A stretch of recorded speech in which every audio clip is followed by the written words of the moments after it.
Going on, yo? So I was just checking out these. It actually trailed to some other stuff, but essentially, I was trying to find a Roman Reigns meme because he's doing like the face like there I did it. I was trying to figure out how to do it, but it's a phrase. It's just a basic expression many people know.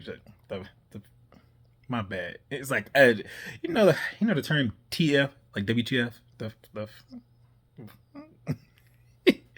But my point is I was looking at this video and I'm gonna like finish it after this, but I just had to make a comment. I just find WWE to be like, man, like their empire is built off just spectacle. It's I guess it's rooted in like American spectacle, or if there's a term of spectacleism. They know how to tell you some crazy stories, and sometimes they hit, sometimes they didn't. Sometimes it was a little too sensitive. Other times it was just like like fireworks.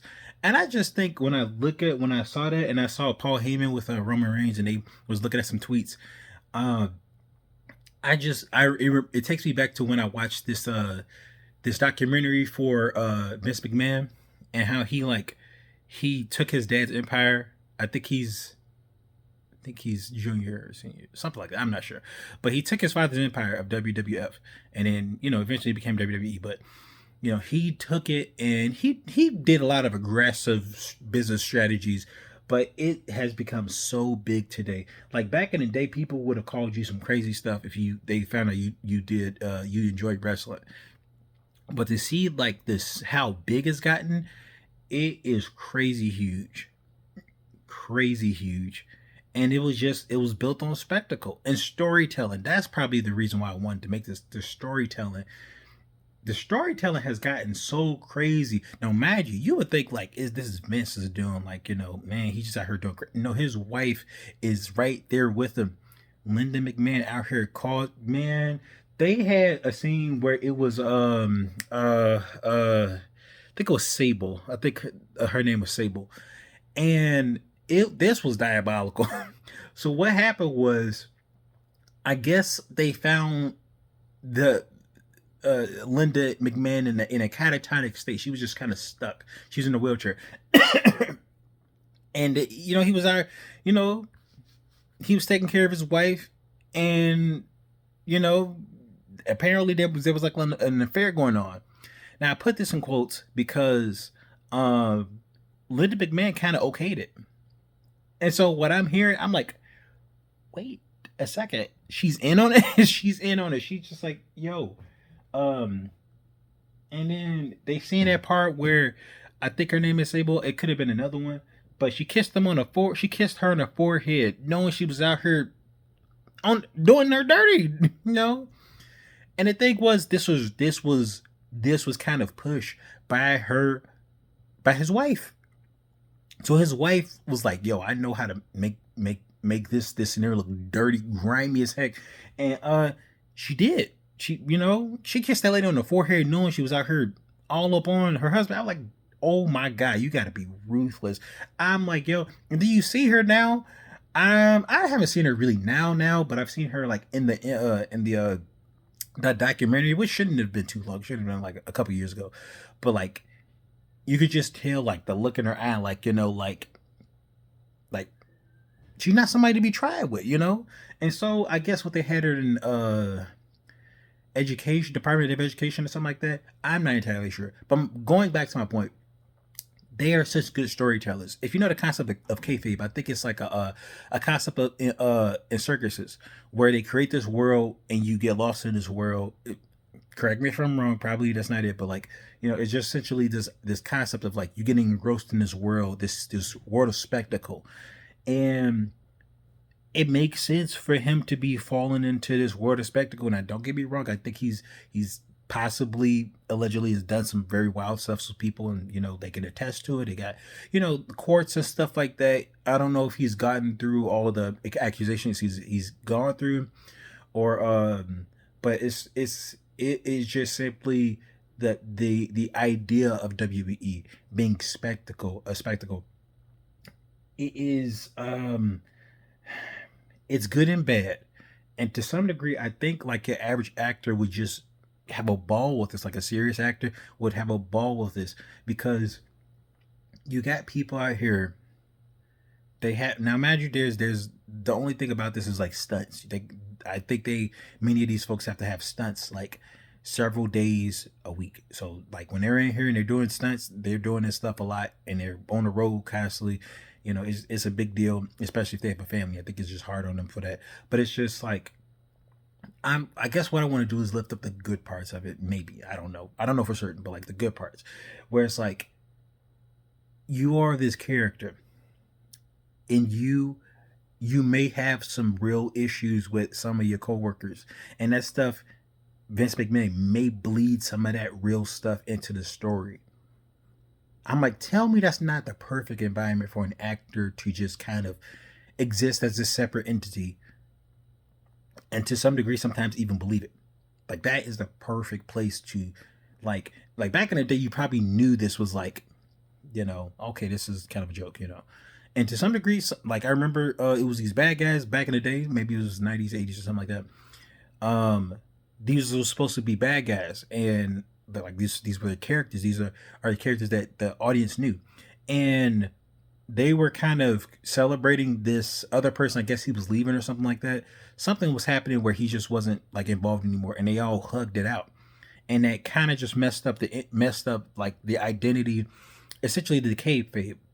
You got the baby face and the heel. I don't know if they still call them baby faces, but like the good guy versus the bad guy. And they were all hugging it out, and it's like, no, you the bad guy. You're not supposed to be hugging it out with the good guy. But the thing is, when they punch out, they all chilling around. And at the end of the day, it kind of is like that. But I'm pretty sure to some degree, whether they have real beefs or not, real struggles or not behind the scenes or something like that, I would think it's easy to get engrossed. You play this character, and then it might be some real stuff behind the scenes that may influence your character, and then whoever's running it might be Stephanie McMahon or somebody like that. I'm not sure. It's been a while since I've watched it, but the idea is so interesting. And then the person will say, "Hey, oh, you got a problem? Okay, let me put you in there. Okay, yeah. So you're gonna face this guy at this time." He's like, "What?" Or you're gonna have to deal with this. And another concept that I love the most is the concept of heat. I thought that was so crazy. At first, it didn't make sense to me, but until I was watching the documentary, and he was like, "Oh, this is gonna get heat," and he learned like, how to manipulate the audience to make them hate folks, and it's like that was really surprising to me. He said, "Yo, this is gonna generate a lot of heat," and he did not care about like hiring people, firing people, whatever. He was like, "Yo, what matters is the business." And I'm like, that's crazy. That's crazy. That's somebody who's fixated, who's obsessive with the concept of the business. But it's like a bit more than the business. It's the concept of what people believe. What's good for the business, what's good for the audiences will in return maybe be good for the business. But at the same time, it's like, how can I integrate all these newer things? I think you just need to be very good at storytelling to figure out how to weave people into these stories, and while being legal and ethical and things of that nature. But like, I just think that's so incredible for somebody to create such a narrative like that, and get people so engrossed that they actually do hate these characters. Like, you've created yourself a monster of a empire filled with spectacle to get people so latched on to these characters that even your actual employees get drawn in by these characters. People will say it's fake. It's not about it being fake. These people are doing high flying stunts, and some people die from it, from like mishaps. It's fixed. It's not fake. People are out here. You try jumping from like I don't know, from like I don't know, some sort of particular height, and then knowing it's safe, you still have to do it. It's still a lie, And so just considering that it's probably a rush every time, and the people shouting your name, you're just top guy out here, or you're not, like, it's just, and there's money involved and all that stuff because it's a job, but at the same time it's just like, man, to be caught up in all that, it makes perfect sense why some folks just flew off, like Dwayne "The Rock" Johnson, or when Hulk Hogan was out here just a champion. Makes perfect sense why they was out here, because these are characters, and yes, they're owned by WWE as far as I can understand. I could be wrong, but your likeness, your face, your image, you could take that somewhere else, and it makes sense why Dwayne Rock Johnson had this heroic image. I guess he wanted to be a babyface, but it sort of worked, sort of didn't. I'm not sure, but the one he had way earlier didn't work. But now the newest one, he's carrying to his movies. It's not the same, but it's very close because he's a person. You can't just copy everything but likeness. You got to go live and stuff. People gonna see you, and so man, you can take that. You take that, and I think people have tried, but some people haven't really made it work. But dude, you be like, yo, that's that guy. Yo, that's that guy. That's Stone Cold. Oh, that's the Rock, and you see him, man, and people be mad hating on Dwayne. I'd be like, no, go get your money, dude. Go, man, go make these films, man. Yes, be a hero, be an action hero. I don't care. Like that is the benefit of when you get to the top in the WWE, when they create a spectacle for you. They create a spectacle. You're that guy. So guess what? With that it status, go take that somewhere else, like in the movies or something, and put you, the character that you kind of birthed, and take its kind of sort of like this into another space. Like that is the beauty of WWE, where it creates icons. It's just so crazy how big of an idea making machine that the WWE has become. Especially as it's a network. It's known from Saudi Arabia now. It's known throughout the world to be this American imaginative product. Just, I'm sorry. It's just pretty crazy to me. It's pretty wild. All right, that's it for me. All right.